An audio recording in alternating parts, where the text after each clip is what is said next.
1 year ago, high school athletics were in a state of limbo. So what's it been like for the healthcare professionals on the sidelines during a health crisis? Well, we spoke with more than half a dozen athletic trainers. 4 are featured in our story. Here's Gary Miller in our series Athletes at Risk. I have significant pause believing that we're going to be able to do contact sports. Mandatory no contact.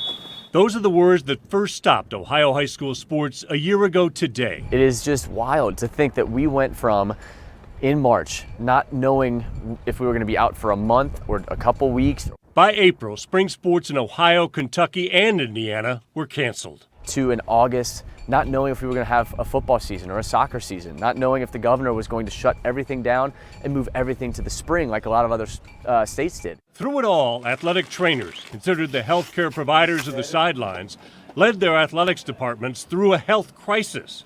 How? They created and recreated game plans. We've always been kind of the jack of all trades but masters of none. They made return to play COVID-19 guidelines. They worked on the front lines. They became infection control specialists and led many schools in contact tracing.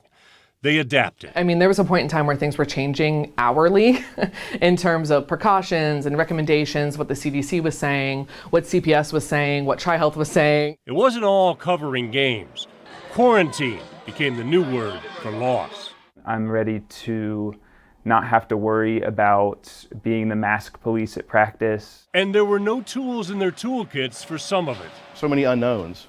Like with an ACL injury, I can tell you right now, it's going to be 8 to 9 months. We're going to get them back on the field ready to go.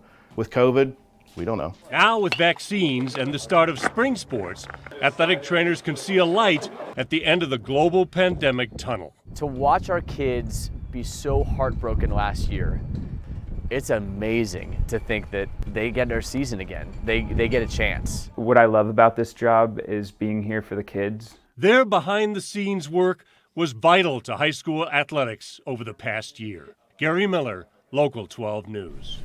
Now, 2 of the athletic trainers we featured recovered from COVID-19. If you'd like to learn more about the puzzle pieces that athletic trainers put together in a pandemic, head to athletesatrisk.com.